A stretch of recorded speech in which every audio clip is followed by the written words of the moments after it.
सभी। मैं आशा करता हूं कि आप सभी अच्छे ही होंगे। तो स्टूडेंट, आज की क्लास का टॉपिक है द्रव का वाष्प दाब। आज हम द्रव के वाष्प दाब के बारे में जानेंगे। तो स्टूडेंट, ये सामने मैंने डेफिनेशन इसकी नोट की हुई है, तो इसको समझते हैं।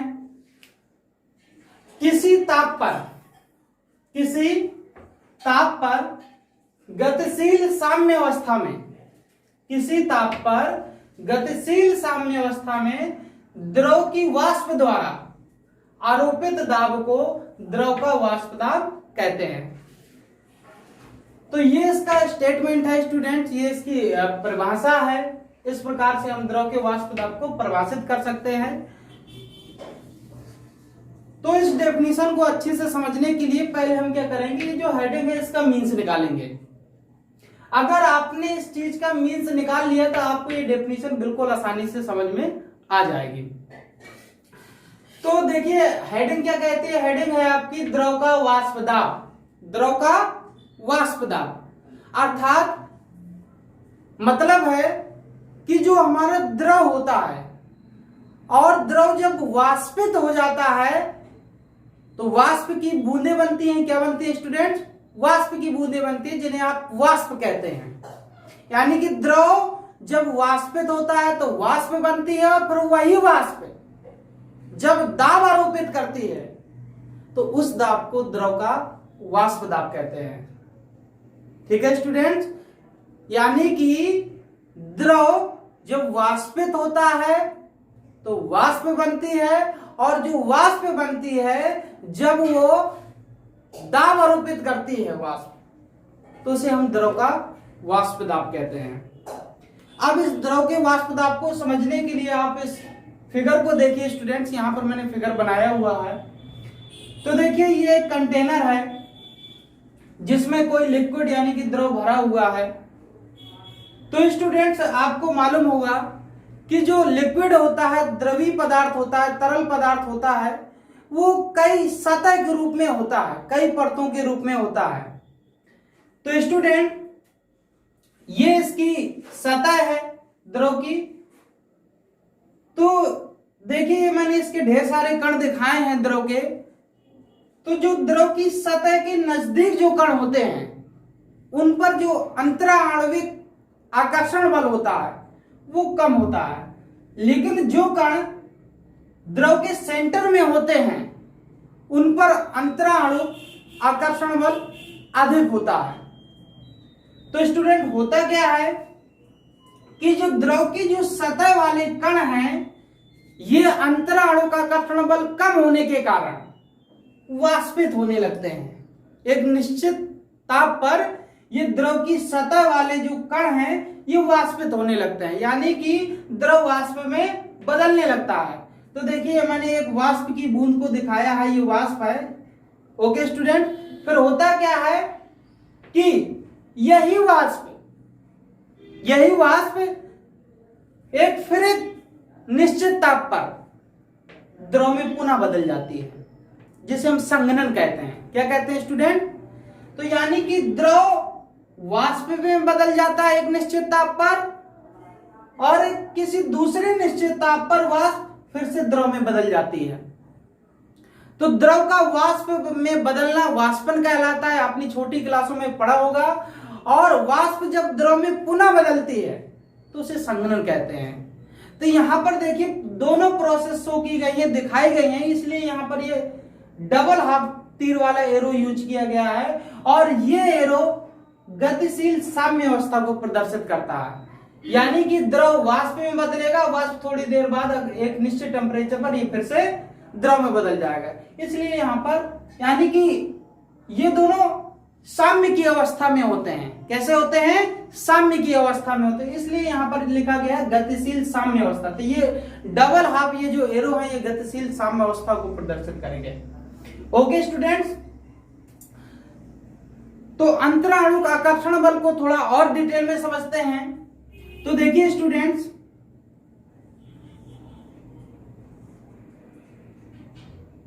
ये कोई लिक्विड भरा हुआ है, तो ये मान लीजिए ये वाला जो कण है सेंटर में है, ये है क्या कि चारों तरफ से अन्य ढेर सारे कणों से घिरा होगा, तो सारे कण इसको अट्रैक्ट कर रहे होंगे।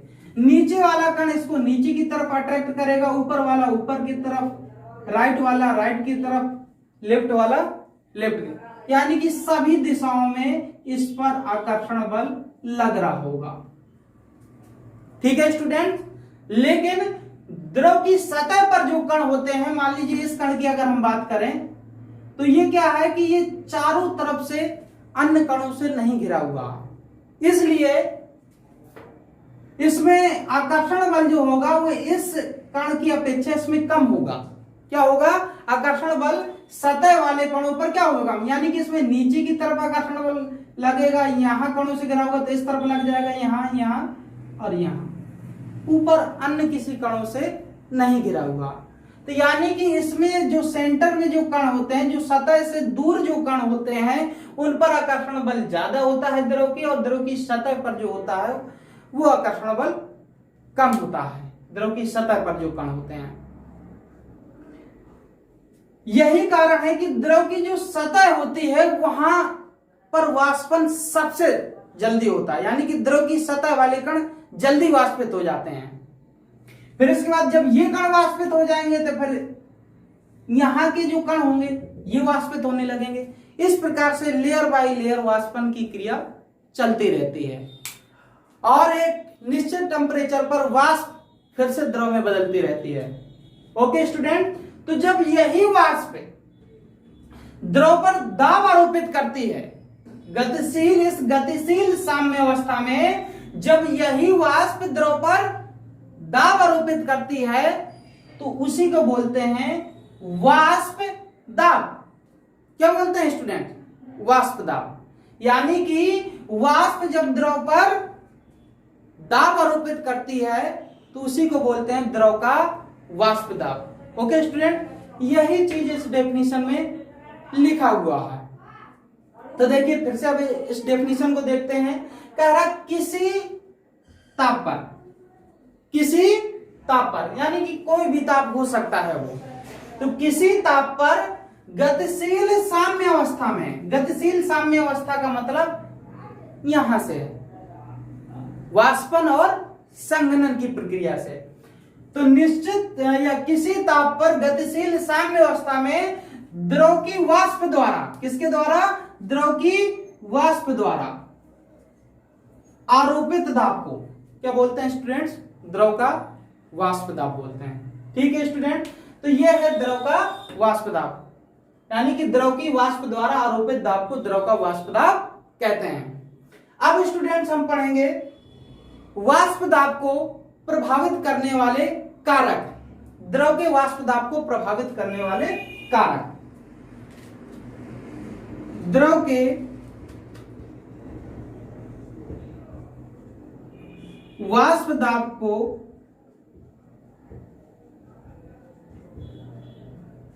प्रभावित करने वाले कारक। ठीक है, यानी कि अब हम उन फैक्टर्स के बारे में जानेंगे जो द्रव के वाष्प दाब को प्रभावित करते हैं। तो स्टूडेंट्स एक आपका फैक्टर हो जाएगा